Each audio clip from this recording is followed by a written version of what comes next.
খিদা লাগছিল, নুডলস দিয়ে চাপড়া দিয়ে খাচ্ছি। তো আপনারা খেয়ে দেখবেন কেমন লাগে, অবশ্যই কমেন্টে জানাবেন।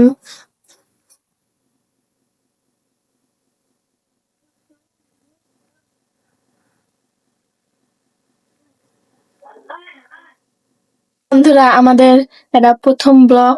আমরা আজকে বাজারে গেছিলাম, ধনিয়া পাতা নিয়ে আসলাম, মূলা নিয়ে আসলাম, আলু নিয়ে আসলাম, টমেটো নিয়ে আসলাম। আপনাদেরকে আজকে রান্না করে দাওয়াত দিব। শিম নিয়ে আসছি, মাছ নিয়ে আসছি, সব রান্না করে আপনাকে দাওয়াত দিয়ে খাওয়াবো আজকে।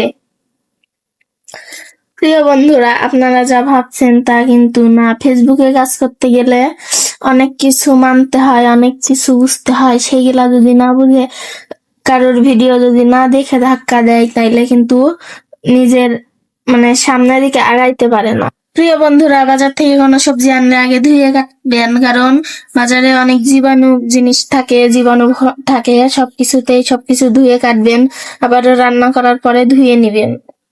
টমেটো গুলো আমি এভাবে সুন্দর করে কেটে নিচ্ছি। আপনারা কেমন করে কেটে খাইতে পছন্দ করেন? অবশ্যই। আপনারা জীবন যতটা সহজ মনে করেন, জীবন কিন্তু ততটা সহজ নয়। আমাদের ছোট্ট একটা জীবন, কিন্তু কত আশা, কত স্বপ্ন। কিছু পূর্ণ হয়, কিছু অপূর্ণ থেকে যায়।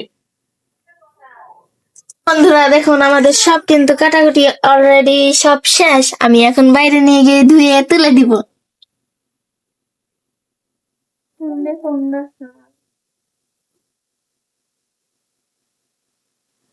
বন্ধুরা, অলরেডি আমাদের রান্না হয়ে গেল। ধনিয়া পাতা দিচ্ছেন, আর তরকারির কালারটা দেখুন কেমন হয়েছে, অবশ্যই কমেন্টে জানিয়ে দিবেন। সাথে তেলাপিয়া মাছ আছে। কে কেমন খাইতে পছন্দ করেন সবাই কমেন্টে বলে যাবেন।